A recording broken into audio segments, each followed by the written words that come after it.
My mom handed the $5 million business I built over 13 years to my brother. Dad looked me in the eye and said I would work under him because he had kids. I laughed, nodded, and walked out. 5 months later, they came begging, but the trap had already been sprung. This is where the story truly begins, and you won't want to miss what happens. Make sure you're subscribed to see it through to the end. We're always curious. Where in the world are you all watching from today? Let us know in the comments. I was drifting in and out of sleep when the phone buzzed. I expected it to be Genesis again, maybe asking about the supplier contracts that needed signing by Friday. Instead, it was a text from my mother. Family meeting tonight, 7 p.m. Your father and I have an important announcement. Please don't be late. I stared at the message through feverish eyes. An announcement from my parents. They didn't do announcements. They did casual phone calls on Sundays, the occasional holiday dinner, and terse acknowledgments of my accomplishments. But announcements. That word alone sent a small, uncomfortable ripple through my chest. I dragged myself upright, splashed water on my face, and swallowed down the nausea. Whatever this was, I told myself, it probably wasn't a big deal. Maybe Dad was retiring from his part-time consulting work. Maybe Mom was planning a vacation. My mind cycled through harmless possibilities as I forced myself into clean clothes and drove to my parents' house. When I walked through the front door, the dining room was already set. Mom was sitting at the head of the table, which was unusual. Dad was beside her, arms crossed, jaw set in a way I recognized from my childhood, the look he wore when he had made up his mind and wasn't interested in discussing it. My brother, Marcus, sat across from them, leaning back in his chair with a casual confidence that immediately put me on edge. "Zoe, sit down," Mom said. Her voice was steady, but her fingers were tapping the table, a nervous habit she had never managed to shake. I sat. The room was quiet for a long, uncomfortable moment. I looked at Marcus. He offered me a small, almost apologetic smile, but there was something behind it, something that looked suspiciously like triumph. "Your father and I have made a decision," Mom continued. She glanced at Dad, who gave a short, confirming nod. "We've decided to transfer ownership of the business to Marcus." For a moment, the words didn't register. I heard them, understood each word individually, but they refused to assemble into meaning. I looked at her blankly. "The business," I repeated slowly. "Yes, your business. The distribution company," she said, as if clarifying which of my accomplishments she was handing away. "We've had the paperwork drawn up. Marcus will take over as owner and CEO effective immediately." The room tilted. My stomach, already fragile from the flu, lurched violently. I gripped the edge of the table. "You're giving my company to Marcus." "It's a family business, Zoe," Dad said, his voice carrying the weight of finality. "And Marcus has children. He has a family to support. It's only right that the family name carries forward." "His family," I said, my voice cracking. "Not mine. I built that company, 13 years, from nothing.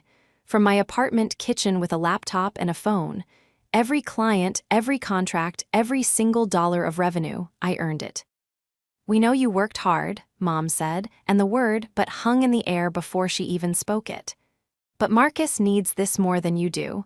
You're independent, you're strong, you'll figure something out." I looked at Marcus. He had the decency to look away, but only briefly. Then he met my eyes and shrugged. "I didn't ask for this, Zoe. Mom and Dad came to me. I'm just trying to do what's right for my kids." Dad leaned forward. "You'll work under him, he deserves it, he has kids." I stared at my father. I stared at my mother. I stared at my brother, who was now fidgeting with the edge of his shirt, a habit he'd had since childhood whenever he knew he was getting away with something. And then I laughed. It wasn't a bitter laugh. It wasn't sarcastic. It was a genuine, full, almost musical sound that surprised even me. It rose up from somewhere deep in my chest and filled the dining room. My parents exchanged a confused glance. Marcus shifted uncomfortably. I nodded, still smiling, pushed my chair back and stood up. "Okay," I said quietly. Then I walked out the front door, got into my car, and drove home. The betrayal was worse than the illness itself. The next 3 days were a blur. I called in sick to my own company, or rather, to the company that was no longer mine. I lay in bed, staring at the ceiling, running every memory through my mind like a film reel stuck on repeat. 13 years of my life, every late night, every early morning, every meeting where I was the only woman in the room, fighting for a seat at a table I had built with my own hands. My phone rang constantly. Genesis called twice on the first day. I let it go to voicemail. She called again on the second day, and I finally picked up. "Zoe, what is going on?" Her voice was tight with concern. "I got an email from some lawyer saying there's been a change in ownership. Marcus is listed as the new CEO. Is this a joke?" I closed my eyes. "No, Genesis, it's not a joke. Your mother gave your company to your brother." "Essentially, yes." There was a long silence on the other end. Genesis had been with me for 7 years. She knew every client by name. She knew every supplier, every contract, every single process that kept the machine running. She also knew my family, or at least, she knew enough to understand what this meant. "Zoe, what are you going to do?" she asked carefully. "I don't know yet," I admitted. My voice sounded hollow even to my own ears. "But I'm going to figure it out." That evening, I dragged myself out of bed and sat at my kitchen table with a cup of tea that went cold before I took a single sip. My phone buzzed again. This time, it was a text from Marcus. "Hey, can you come by the office tomorrow? We need to go over some things. I want to make sure the transition is smooth." A smooth transition, as if I were a departing employee being asked to train my replacement, as if I were a cog in a machine rather than the person who had invented the machine itself. I typed back a single word, "Sure," but as I set the phone down, something shifted inside me. The grief was still there, heavy and aching, but beneath it, something else was stirring, something sharper. Something clearer. They had forgotten one crucial thing. I repeated it to myself, letting the words settle into my bones like a promise. They had forgotten one crucial thing. Let me tell you what it cost me to build that company. I was 25 when I started. I had no savings, no investors, no family backing. I had a degree in business administration that I'd earned while working 2 jobs, and I had an idea, a niche distribution model for specialty foods that connected small artisan producers with high-end restaurants and grocery chains. No one believed in it. Dad told me to get a real job. Mom suggested I apply for a position at the local school district where she had worked for 30 years. Marcus, who was 21 at the time and still living at home, laughed and called it a cute little hobby. For the first 3 years, I didn't take a single day off. I drove my own delivery van. I personally called every supplier, negotiated every contract, and built every relationship from scratch. I missed weddings. I missed birthdays. I missed the family vacations my parents planned every summer because I couldn't afford to close operations, not even for a week. When my van broke down in the middle of a delivery route in a rainstorm, I loaded the boxes into my personal car and finished the route soaking wet, shivering, and determined. By year 5, the company was profitable. By year 8, we were doing $1 million in annual revenue. By year 12, we had hit $5 million. I had a team of 15 people, a warehouse, a fleet of vehicles, and a reputation that was respected across the entire region. And through all of it, my family had never once acknowledged what I had built. Dad would mention Marcus's latest job, always something vague, something in management or consulting, with pride in his voice. Mom would talk about Marcus's children, how bright they were, how much they needed their father's support. But my company, my achievements, those were met with a polite nod and a quick change of subject. And now Marcus was the CEO. Marcus, who had never built anything in his life.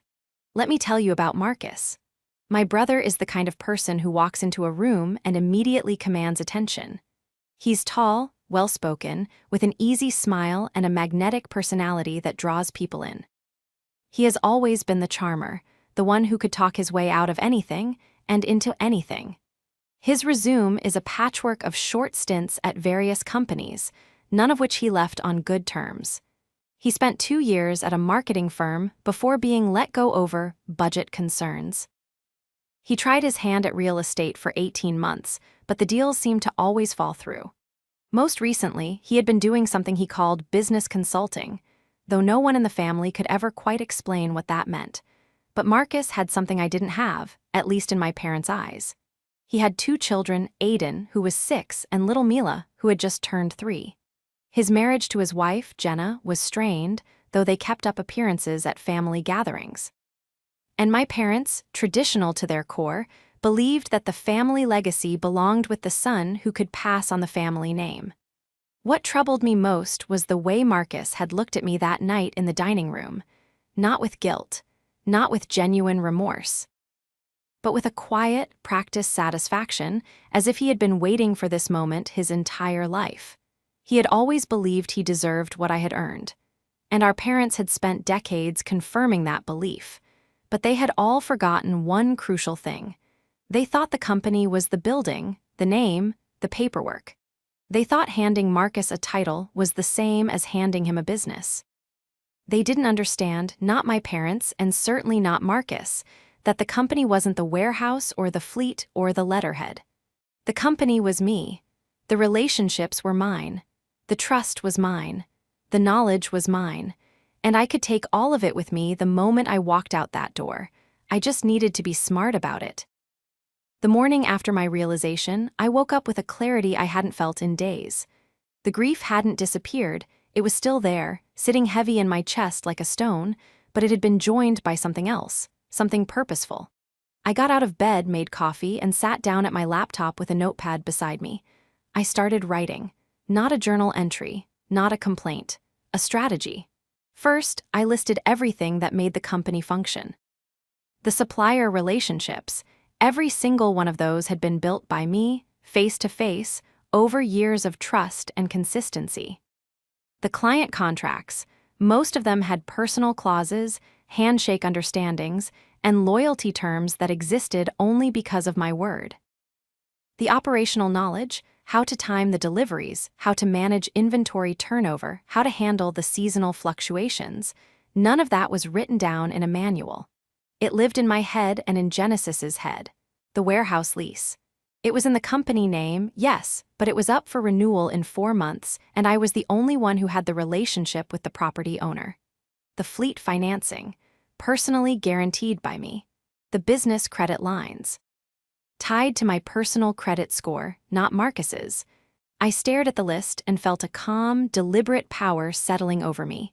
They had handed Marcus a shell, a beautiful, expensive-looking shell with nothing inside. My next call was to Gloria. Gloria had been my attorney for 9 years and my friend for longer. She was sharp, methodical, and had a gift for seeing 3 moves ahead in any situation. When I told her what had happened, there was a long silence on the other end of the line. "Zoe, I need to ask you something," she said carefully. "When your mother transferred the ownership, did she use the original articles of incorporation?" "I assume so," I said. "Why?" "Because I drafted an amendment to those articles 8 years ago, remember? When you restructured the company after your first $1 million in revenue. There's a clause in there, a key clause, that states that any transfer of majority ownership requires written consent from the founding partner. That's you." I sat very still. I remembered the restructuring. Gloria had insisted on the clause at the time, calling it a founder's shield. I had agreed because it seemed prudent, not because I ever imagined I would need it. "Are you telling me the transfer isn't valid?" I asked. "I'm telling you it's legally contestable," Gloria said. "Very contestable.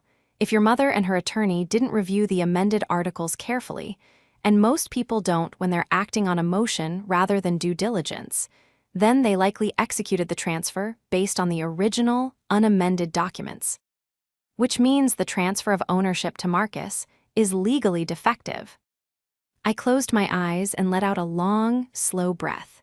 "There's more," Gloria continued. "Even if they try to argue the clause doesn't apply, you have years of documented evidence that you are the sole operational founder. Banking records, tax filings, client correspondence, all in your name.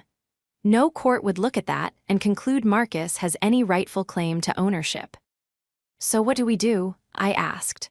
"We build the case quietly," Gloria said. "We document everything, we don't tip our hand. We let Marcus and your parents believe they've won. And when the moment is right, we drop the hammer." I thanked her, hung up, and made my second call.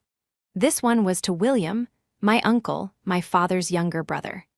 William had been a small business owner himself for over 30 years. He ran a modest but successful hardware supply store, and he was one of the few people in my family who had ever truly understood what I had built. He had attended my company's 5-year anniversary celebration, the only family member who showed up. "Zoe," William said, his voice warm but cautious. "I heard what happened. Your father called me. He sounded proud, like he'd done something noble. He gave my company to Marcus, Uncle William." "I know, I told him he was making a mistake." He paused. "Your father doesn't listen to me much anymore, never has, but I want you to know I see what you built, and I see what they're doing. Will you support me when the time comes?" I asked. "You won't even have to ask," he said without hesitation. That afternoon, I called Genesis and asked her to come to my house. When she arrived, I told her everything: the transfer, the clause, the plan. She listened with her arms crossed, her expression shifting from disbelief to fury to determination. "Zoe, half those suppliers will drop the account the moment they realize you're not behind it," she said. "They don't work with the company, they work with you." "Exactly," I said. "And that's not sabotage, that's just reality. Let Marcus find out for himself." Genesis looked at me with a knowing smile. "So we wait." "We wait," I confirmed, "and we prepare." 3 weeks after the transfer, Marcus called me. His voice was tight, clipped, nothing like the smooth confidence he had worn at the family dinner. "Zoe, we have a problem. 2 of our biggest suppliers, Heritage Farms and Cobblestone Dairy, they're refusing to honor their contracts. They say they had agreements with you personally, not with the company. What did you do?" "I didn't do anything, Marcus," I said calmly.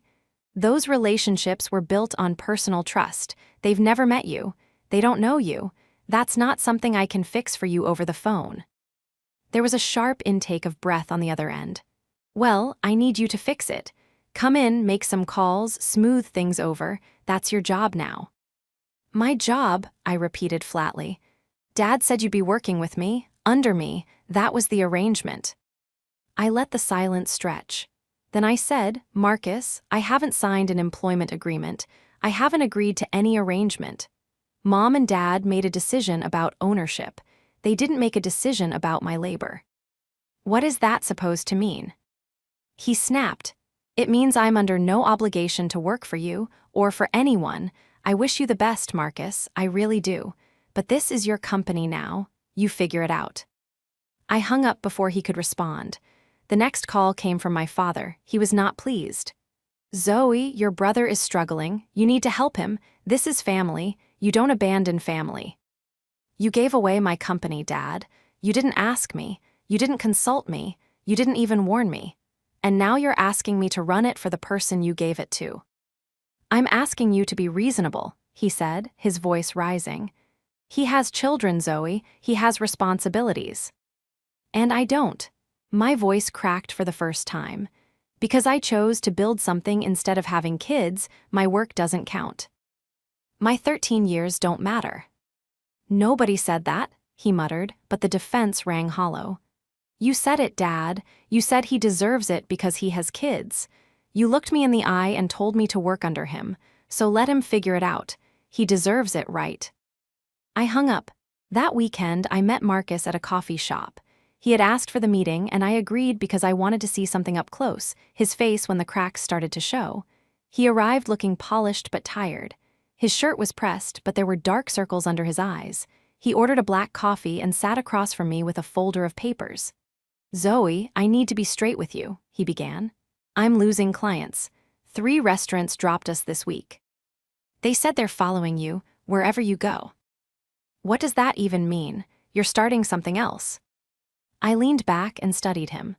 "Marcus, did you actually read the company's operating documents before you accepted the transfer?" He blinked. "What? Yeah, Mom's lawyer handled all of it." "Did you read the amended articles of incorporation, the ones from 8 years ago?" His face went blank. "Amended? I don't know what you're talking about." I slid a single sheet of paper across the table. the founder's shield clause, highlighted and annotated by Gloria. Marcus picked it up and read it slowly. I watched the color drain from his face. "What does this mean?" He whispered. "It means the transfer might not be legally valid," I said quietly. "It means Mom's lawyer may have missed a critical document. And it means you might not own anything at all." Marcus looked up at me, and for the first time I saw fear in his eyes. Not the confident charm, not the practiced ease, real, genuine fear. "You set this up," he said, his voice trembling. "You planned this." "No, Marcus. I protected myself 8 years ago because my attorney told me it was smart business. You and Mom and Dad are the ones who tried to take something without doing your homework." He stood up abruptly, knocking his coffee cup. It spilled across the table, but he didn't seem to notice. "You're going to regret this, Zoe. I'll call my lawyer, I'll fight this." "Call whoever you want," I said, mopping up the coffee with a napkin. "But you might want to ask Mom's lawyer about that amendment first. Save yourself the billable hours." Marcus stormed out of the coffee shop, leaving the paper behind. I picked it up, folded it neatly, and put it in my bag. Over the next 6 weeks, the cracks became craters. Genesis kept me informed, not because she was spying, but because she was still inside the company, still doing her job, still watching the slow-motion collapse. Marcus had no idea how to manage inventory. He overordered on 3 major product lines, flooding the warehouse with perishable goods that spoiled before they could be moved. He underordered on the staples, causing key clients to go without their regular deliveries for the first time in the company's history. The restaurant owners who had been loyal to me for a decade started calling, not the company office, but my personal cell phone. "Zoe, what is happening?" Enzo, one of my oldest clients and a dear friend, asked during a late evening call. "My order was 2 days late, and half of it was wrong. I've never had a problem with your company in 9 years." "It's not my company anymore, Enzo," I said gently. "I don't care whose name is on the door. I care about the service, and the service is falling apart." "I know," I said. "Give it a little more time. I'm working on something." Meanwhile, Gloria was building the case methodically, brick by brick. She subpoenaed the original transfer documents and confirmed what we had suspected. The attorney had filed the transfer based on the original articles of incorporation, completely missing the amended clause. The transfer was defective on its face. She also dug into Marcus's financial background, and what she found was staggering. Marcus had outstanding personal debts totaling over $140,000. Credit cards, personal loans, 2 failed business ventures that had left creditors unpaid. He had liens against him from 2 different vendors. And yet, somehow, he had convinced my parents that he was the responsible one, the one who deserved a $5 million business. Gloria also uncovered something else. Marcus had already taken out a business line of credit against the company's assets within the first month of taking over. He had pledged the warehouse inventory and the fleet vehicles as collateral for a loan worth $200,000. The money, as far as we could tell, had not gone into the business. My parents, predictably, rallied to Marcus's defense. Mom called me one Thursday evening, her voice strained but firm. "Zoe, your brother is trying his best. He's under a lot of pressure. If you would just come back and help him." "Mom, did you know Marcus took out a loan against the company's assets?" There was a long silence. "That's not your concern anymore, Zoe." "It is if those assets are tied to my personal credit guarantee, which they are. Which means when he defaults, and he will, because he has no revenue coming in, the creditors come after me." "We'll figure it out," Mom said, but her voice wavered. "No, Mom, you won't, because you gave the company to someone who doesn't know how to run it, and you didn't even check whether the transfer was legal." "What do you mean, legal?" Her voice sharpened. "Ask your lawyer about the amended articles of incorporation, the ones from 8 years ago, the ones with the founder's consent clause." She was quiet for a long time. "Zoe, please don't do anything rash." "I haven't done anything rash, Mom. I walked out. I laughed, I nodded, and I walked out. That's what you wanted, wasn't it? Everything since then has been Marcus's doing. And yours." I hung up and sat in the quiet of my living room, letting the stillness settle around me. The case was building, the evidence was mounting, and the moment was getting closer. That weekend, I visited William at his store. He was behind the counter, organizing a shipment of bolts and screws when I walked in. He looked up, studied my face, and set down the box in his hands. "It's time, isn't it?" he said. "Almost," I told him. "I need you at the family dinner next month. I need you to see it happen. I need a witness who the family trusts." William nodded slowly. "I'll be there. And Zoe, your father isn't a bad man. He's just a stubborn one who's been listening to the wrong voice for too long." "I know," I said. "That's why I'm going to give him one last chance to hear the right one." The invitation came from my mother herself. "A family dinner," she said. "A chance to come together, to heal, to put the unpleasantness behind us." She sounded tired on the phone, more tired than I had ever heard her. I agreed to come, not because I believed in the healing, but because the timing was perfect. Gloria had filed the legal challenge 3 days earlier. The court had acknowledged the defective transfer and scheduled a preliminary hearing. Marcus had been served. My parents had been notified. The clock was ticking, and they knew it. What they didn't know was that I had also arranged for a few guests of my own. The dinner was held at my parents' house on a Saturday evening. When I arrived, the table was set beautifully: Mom's good china, the silver candlesticks she had inherited from her mother, fresh flowers in the centerpiece. It looked like a peace offering arranged on linen. Marcus was already there, seated in what had become his usual spot at the table, my father's old seat at the head. Dad sat beside him, arms crossed in that familiar, resolute posture. Mom was in the kitchen, moving between the stove and the counter with nervous energy. Nobody mentioned the legal papers. Nobody mentioned the collapsing business. Everyone smiled as if the ground beneath them wasn't crumbling. What they didn't expect was William walking through the door 5 minutes after me. "Uncle William," Dad said, his smile faltering. "We didn't know you were coming." "Zoe invited me," William said simply. He took a seat at the far end of the table and folded his hands. "I think it's time I attended a family dinner, don't you?" Mom emerged from the kitchen with a dish in her hands, saw William, and stopped. Her eyes flicked to me. I gave her a calm, steady nod. She set the dish down without a word and took her seat. Dinner began with small talk: the weather, the neighbors, Marcus's children who were with Jenna for the weekend. I ate quietly, watching, waiting. Marcus kept glancing at me between bites, his jaw tight, his fork tapping against his plate in an uneven rhythm. He knew something was coming. He just didn't know what. When the plates were cleared and Mom returned with coffee, I set my cup down and spoke. "I have something to say." The room went still. Mom froze with the coffee pot hovering over Dad's cup. Marcus set down his fork. Dad looked at me with narrowed eyes. "6 months ago, you gave my company to Marcus," I began, my voice steady and clear. "You did it without asking me. You did it without checking the legal documents. And you did it because you believed Marcus deserved it more than I did because he has children." "Zoe," Dad started, "please let me finish." I held up a hand. "Since that night, Marcus has lost 4 of our top 10 clients. He has overstocked the warehouse with $100,000 worth of spoiled inventory. He has taken out a $200,000 loan against company assets, money that never went into the business. And he has driven the company to the edge of bankruptcy in less than 5 months." Marcus's face burned red. "That's not." "Heritage Farms dropped us," I continued, ignoring him. "Cobblestone Dairy dropped us. Enzo's Restaurant, my client of 9 years, nearly went a week without produce. Genesis has been keeping the lights on practically single-handedly, while Marcus has been using the company as his personal bank account." "Zoe, enough." Dad's voice boomed across the table. "This is a family dinner, not a courtroom."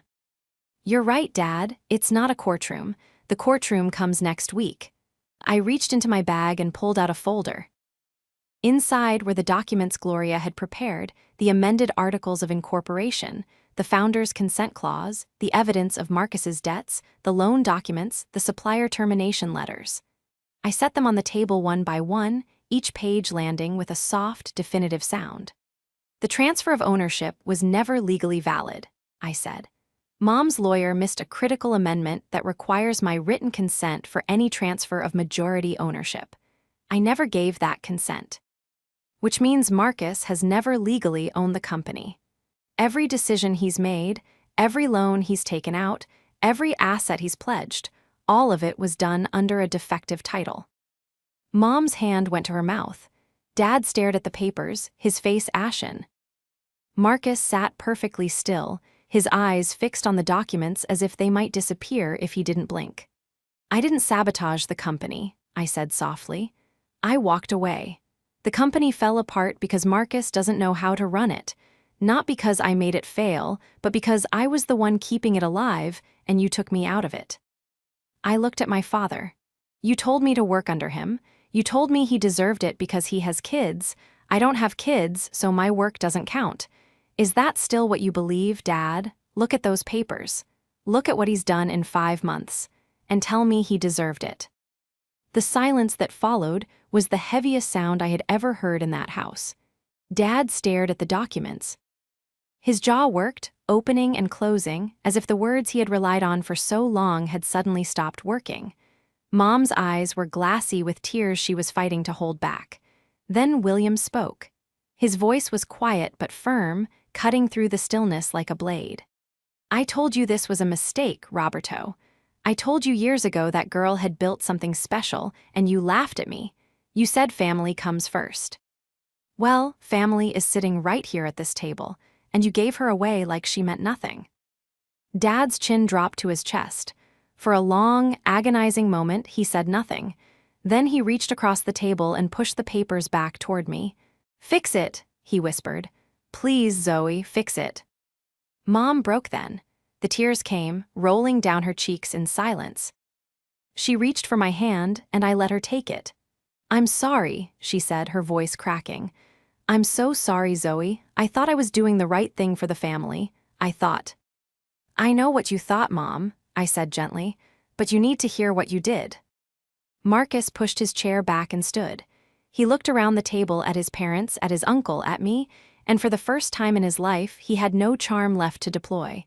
No easy smile, no clever deflection. "What happens now?" he asked, his voice barely above a whisper. "That depends," I said, "on whether you're willing to accept the consequences of what you've done." The courtroom was small, wooden-paneled, and quiet. Gloria stood beside me, her briefcase organized with the precision of a surgeon's tray. Marcus sat on the other side with a public defender his mother had hired, the same attorney who had botched the transfer in the first place. My parents sat in the first row behind me, holding hands, looking smaller than I had ever seen them. The judge reviewed the documents, asked questions, and listened to arguments from both sides. Gloria was methodical, walking through each piece of evidence with the calm authority of someone who knew the outcome before she entered the room. The amended articles were clear. The founder's consent clause was unambiguous. The transfer had been executed without the required written approval. The court ruled in my favor within 45 minutes. The ownership of the company was restored to me, effective immediately. The loan Marcus had taken out was his personal liability, not the company's. Gloria had made sure of that by demonstrating the defective title under which it had been issued. Marcus was left with the debt, the liens, and the uncomfortable reality of facing creditors he could no longer outrun. In the weeks that followed, Marcus's world continued to shrink. The creditors came calling. Jenna filed for separation, citing his financial recklessness and the stress it had placed on their family. He moved out of their house and into a small apartment on the edge of town. The children stayed with Jenna during the week, and Marcus saw them on weekends, quiet, strained visits that I knew pained him deeply. I didn't gloat. I didn't celebrate his suffering. I simply watched from a distance and felt the heavy sadness of it all, because despite everything, he was still my brother, and I had never wanted him to fall. I had only wanted what was mine. Rebuilding the company took work, but not as much as starting it had. The moment the word spread that I was back, the suppliers returned. Heritage Farms called on a Tuesday. Cobblestone Dairy on a Wednesday. Enzo sent a message that simply read, "Welcome home. My order is in the system." Genesis, who had held the operation together with sheer willpower and loyalty, met me at the warehouse door with a clipboard in one hand and a cup of coffee in the other. "About time," she said with a grin. I walked through the warehouse that morning, running my fingers along the shelving units, breathing in the familiar scent of fresh produce and cardboard and cold storage.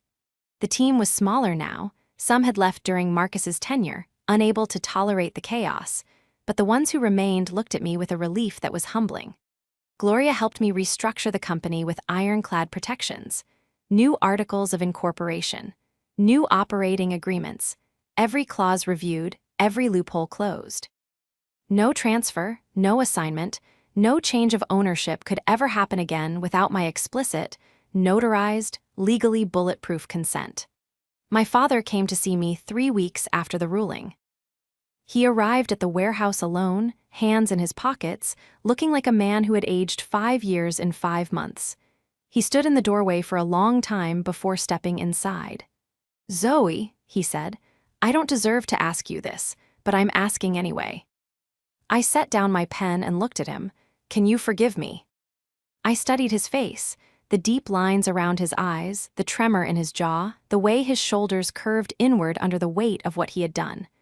This was not the stubborn, resolute man who had told me to work under my brother. This was a father who had been broken by his own mistake. "Dad," I said slowly, "I forgive you, but I need you to understand something. I built this with my own hands, every single piece of it. And for you to look at it, look at me, and decide it belonged to someone else because I don't have children. That broke something in me, not the business, me." He nodded, his eyes glistening. "I know, and I will spend the rest of my life being sorry for it." "I don't need you to be sorry forever," I said. "I need you to see me, not as your son's sister, not as someone who doesn't have kids, as your daughter who made you proud even when you didn't notice." "I see you now," he whispered. "I see you now." Mom came the following weekend. She didn't come to the warehouse. She came to my home with a dish of her homemade lasagna, the one she used to make for my birthday every year before the business consumed my life. She set it on the counter, turned to me, and wrapped her arms around me so tightly that I could feel her heartbeat against my chest. "I'm sorry," she said into my shoulder. "I'm sorry, I'm sorry, I'm sorry." I held her and let the words settle, not erasing the pain, not undoing the betrayal, but softening its edges the way time softens everything if you let it. William called that Sunday. "How are you?" he asked. "Peaceful," I said, and I meant it. The company recovered. Within 4 months, we were back to full revenue. Within 6, we had surpassed our previous records. Genesis was promoted to Chief Operating Officer with a stake in the business, because I had learned that loyalty should be rewarded with more than gratitude. Gloria remained on retainer, reviewing every document that crossed my desk with her trademark precision. As for Marcus, I heard through the family grapevine that he had taken a job at a friend's car dealership. Steady work, honest hours, no glamour.